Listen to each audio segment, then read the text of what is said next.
5 to 12 on 5 Live Daily, we came across a couple of interesting stories about medics from Britain who'd gone to Iraq to help out there. A dentist from Leeds and a doctor from Leicester, a GP, have been volunteering in Iraq, helping those whose lives have been blighted by the conflicts there. Mohammad Mozaffari, the dentist, and Doctor Abbas Tejani travelled to Iraq with the charity A World Without Barriers. We thought they'd have some fascinating stories, and we were right. I spoke to both of them earlier, starting here with Mohammed. How does it start? Does somebody come knocking, or do you volunteer? Mohammed, so you're a dentist from Leeds, minding your own business, and then all of a sudden you're off to Iraq. What brought that about? I had the great pleasure of going to Iraq about a year and a half ago. I wanted to see for myself what the situation was like. I wanted to try to give back and to use my skills that I developed and worked in the UK. And I'd heard about a really good charity. I liked its ethos. I liked its morality. I liked the way they work. That's the World Without Barriers. And so I visited it with them, and I saw on the ground what it was like. I saw how desperate it was, and it really just impressed on me so much, just the need to give back to that country. And when I thought about myself and what I could give, I just decided to give everything that I could. What part of the country were you in? What was the situation there? So we were in South Iraq, so we were in Najaf, and then we travelled between Najaf and Karbala, which are two southern cities. And it's just absolute destitution, just extreme poverty. And so, obviously, Iraq being a very tumultuous country, a lot of the problems had stemmed from previously during the regime of Saddam Hussein, then the invasion of Iraq, and then more recently the invasion by Daesh and other terrorist individuals. And then it just completely affects every part of the country, the infrastructure, the mindset of the people, the capability for people to access health, general health, oral health. And so you just have a community that's tremendously in need, but no one's helping them. And so they suffer in silence, away from kind of the limelight, away from people being able to help them. And what are relatively small health problems become exacerbated. And so small toothaches become severe bone infections. You have small breaks of bone become massive, issues. Cases such as cancer, which should have been picked up quite early on, they develop into severe cancer and become metastatic and so on and so forth. That I just said to myself that, someone's got to do something, and it's probably going to have to be me. So how does it work, practically speaking? Do you take time off from wherever you're working? Or what? Absolutely. Yes, I'm very lucky that my boss, and particularly where I work, are very supportive of it. So we go out. So myself, I've been out 4 times in the last year. So I take between 5 and 10 days off at a time. And then we've got a fixed medical clinic in Najaf where we organise to see registered widows, orphans and victims of Daesh. And then we also do outreach. So we'll go out to local orphanages. In Karbala, we do outreach to the desert, and so there's a desert community primarily of refugees from northern Iraq, from particularly the border with Turkmenistan. A lot of them are the victims of ISIS, of Daesh, and we go out and we see them. We often just work out of mosques, we work out of just large building halls, and we have our local contacts, and we say to people that we're going to be here on these dates, and then we turn up and 400 or 500 people are there waiting for us in just desperate need. And how is it different from paediatric dentistry, which I believe you specialise in Leeds? So you must spend a lot of time sort of straightening teeth and stuff, and even what you might vaguely describe as cosmetic stuff and sort of drilling and filling, and suddenly you're into sort of extreme pain relief, I would have thought. It's a tremendously eye-opening experience. So I'm a GDP. I'm a general dental practitioner with a specialist interest in paediatrics. So I like to work quite closely with paediatric cases. I like to work a lot with management of primary decay, actually, with children. So I don't do too much straightening of teeth, but I do see a lot of the nitty-gritty kind of lots of holes in teeth, lots of teeth need extracting on 4, 5, 6-year-olds.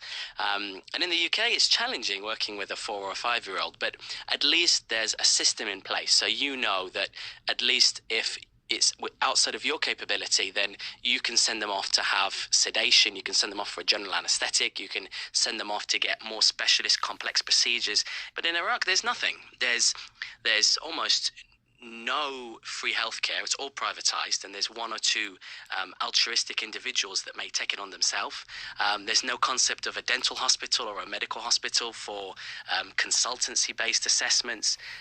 There's no concept of pediatric dentistry. So the idea that a child should be treated in a unique way, so using specialist anxiety management techniques, using kind of specialist equipment as well as specialist materials to really give the child the best quality of care, just doesn't exist out there. So the ones that are often too anxious to be seen will fall through the cracks, and so they'll sit there. And there were many cases of things we used to see where a 4-year-old would turn up and they'd need 8 or 9 teeth being taken out because of gross decay in their adult teeth as well as their baby teeth. And because they weren't educated, because they weren't used to the system, because they weren't surrounded and protected as they would be in this country, a small problem became grossly exaggerated. Abbas Tejani, at GP, you finding similar stuff in your work? Yeah, absolutely. So just to echo a lot of what Mohammed has said, but speaking on a global, holistic basis, a lot of the things that we used to see were quite advanced. So a few cases do stick out in my mind. I remember seeing a child that was brought in by his father when we arrived in Haidariyah, which is this place in the desert that a lot of refugees were living in, who was drifting in and out of consciousness. The child must have been no older than 5, and we saw that he had quite advanced meningitis with septicemia, and unfortunately the child died within 24 hours of us seeing him. So things such as that, something very simple as just a short course of antibiotics which could have helped him, we were seeing at the very last stages. But the lack of healthcare for those that are the forgotten ones within Iraq, so the orphans, the destitute, the widows, those that are the victims of countless wars that have happened over the last couple of decades, mean that these people don't have ready access to healthcare, which is why when we went out there, when we arrived in Haidariyah, I won't forget the sight that I saw, which was about 1,000 people queuing up outside, and there were 4 GPs in the group when I went last April.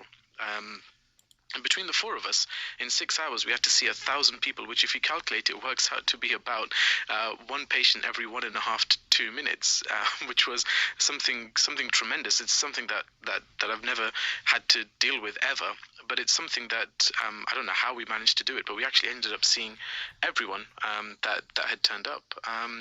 But a lot of the cases, as Mohammed said, a lot of the children, the education is lacking in terms of general hygiene, in terms of oral hygiene as well from a dental point of view, but as well as the importance of ensuring an adequate nutrition, ensuring that they drink plenty of water, because things like kidney stones and things is actually quite a big problem even amongst kids in Iraq.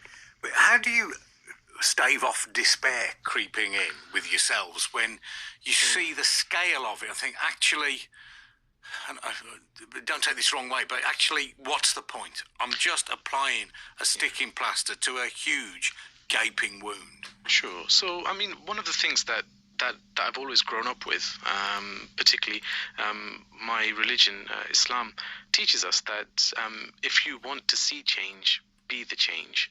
And that's something that, after seeing the scale of what's going on in Iraq, as well as the Middle East, in countries that are war-torn, I thought that I have a skill. That's something that I've always wanted to do, is to help people in need. And I saw this as a prime opportunity when the opportunity came about to volunteer on and provide medical aid abroad. I jumped at the chance because I knew that if someone didn't start something, nothing would change. I tried to be the change, and you're right. I mean, sometimes you do despair at some of the things that you see. I remember the first night after a hectic day in clinic, hearing and seeing patients that were really unwell, and hearing some of the things that they've gone through, be it ranging from abuse at the hands of Daesh or ISIS, all the way to being abused by their own families. And I remember that first night just sitting in silence, and eventually shedding a few tears before I went to sleep. But the very next day, I woke up with this sense of determination, even more determined than I was when I actually went to Iraq, that I will do the very best I can, and everything that is within my power, I'll try to make a difference with what I have over the coming few days, and that's the way that I approached it. So you're right in the sense that sometimes you do despair, but ultimately, if you want to see change, you have to be the change. Yeah, I think if I just follow on, just echoing what Abbas is saying, it is very hard at times, particularly when you go out and you see this extreme destitution, when you see people that live on a rubbish heap and eat on a rubbish heap, and some 2-3-year-olds that were born on that rubbish heap, it's very challenging to think about how, as one individual traveling from the UK for 5 or 10 days at a pop, to say, actually, can I give back, and how can I give back?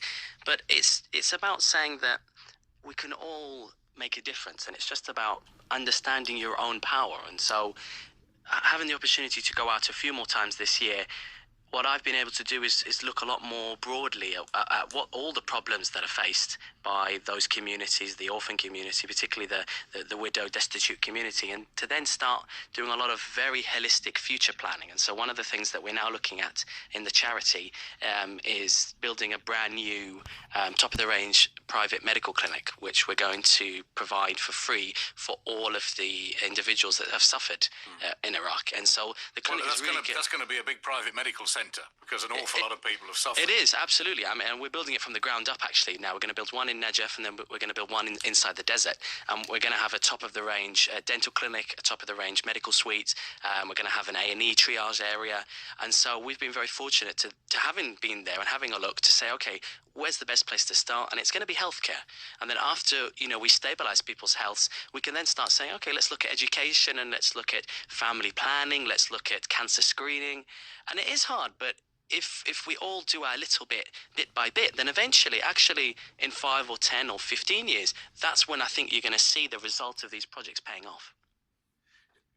Where does being Muslim come into this? Now, I think you say your motivation comes from Islam. You've got to be part of the solution. But was it easier for you to operate there as a medic, as a Muslim, or would it make absolutely no difference if you happen to be sort of white British? Sure. I mean, I think there's different ways to answer that question. I think it did make the visa acquisition process a little bit easier, and in terms of getting out there and being someone that's trusted by the locals, okay, maybe it was a little bit easier. But ultimately, I think it's not a case of there are no barriers when it comes to providing healthcare. I think Islam certainly from a young age has grounded me in the sense that charity is of utmost importance. And certainly growing up, we all used to have as children piggy banks where we used to put a little bit of money into it each week, and then at the end of the year, that money would be taken from our piggy banks to give to charity. So it's a notion that we've been brought up with. I think that going abroad, we still faced the same sort of challenges that someone that isn't Muslim would face. So we couldn't speak, a lot of us couldn't speak Arabic, so we needed a translator there. A lot of us had no idea of the challenges that would face us in terms of the medical complexity of some of the patients that we see, as well as some of the things that we face that we've never seen back in the UK, in the so-called developed world. So I think ultimately, there's a few ways. I guess it was a little bit easier to get into the country, but once we actually started working, we faced just the same challenges that anyone else would face. What about being Shia? Again, I think we, as a charity, we don't discriminate against. No, I know. I'm talking about you, and I'm talking about you and the patients. Sure. Do you get any sort of odd looks if you happen to be treating Sunnis, or would they know? I don't know how these things work. Definitely, in terms of the people that we used to see, particularly when we work in the desert, you see a full cross section of faiths and religions. So, as a charity, as Abbas said, we have no discrimination on any faith or denomination. And actually, a lot of the people that we used to see from Turkmenistan or from that northern border of Iraq that had fled south to the desert, they were Sunnis. We saw Kurdish individuals, we saw individuals of a Yazidi background, background, and so we did treat those people as, and in many ways they treated us, because when you see the bitter edge of life, when you really are taken outside of your comfort zone and you see extreme poverty, you see victims of terrorism, when you see things that you take for absolute granted, it's really a healing for your own soul. Has it changed you in your work at home? So, say, Mohammed, as a dentist, you get knocked if somebody comes in despair because their teeth aren't quite white enough. Or Abbas, you as a GP, somebody comes in and says, "Oh, I'm a bit down in the dumps. What do you think?" Don't you want to just shake people by their lapels and say, "Go on, get a grip"? I think that the thing about healthcare is very subjective. Now, come on, yes is the answer, isn't it? You get fed up with people coming in with trivial complaints. I mean, as a dentist, you always learn to respect everyone's right for their own anonymity. You should be a politician with an answer like that. It's all right to feel fed up with patients. Everybody understands. So everyone always has a right. You know, even if they've got a single tooth that they think, oh, that's a slight shade darker than the rest of their teeth, you'd still treat them. But one of the things that for me is very much been more important for myself has been the value of education, and I've gone on to do further education now, both within my profession and outside of my profession, and that's because I've seen how important education is, and actually how we should never stop learning. So Abbas, what's it like for you being back in your surgery, having been out there? I think it's helped me to grow as a medical professional. I think when we were out there, particularly when we saw 1,000 patients in 6 hours, I had to really use my clinical acumen, because in the desert you're not going to find an ultrasound machine or an X-ray machine or be able to refer them to specialists very readily. So it really did help me to improve my ability to diagnose things clinically without the reliance on additional tests. But equally, to be able to have that ability to communicate with them and to reassure them, because I think that's a very large part of what we do as general practitioners. A lot of what we do is reassurance. When we're seeing something that isn't a skin cancer, or something that isn't, a lung cancer, or isn't a bacterial infection, it's just a viral infection. A lot of what we do is reassurance. Now, when we were out in Iraq, we had to work often through interpreters, or certainly myself, my knowledge of Arabic I can understand, but I can't really speak it very readily. The use of interpreters was vital, and trying to communicate across. There was a lady that I saw that are diagnosed with a very likely ovarian cancer. Now, to get that message across through an interpreter was something that was extremely challenging, but equally it helped me to improve my communication skills, become a lot more robust. Congratulations to you both on everything you've done. Thank you very much.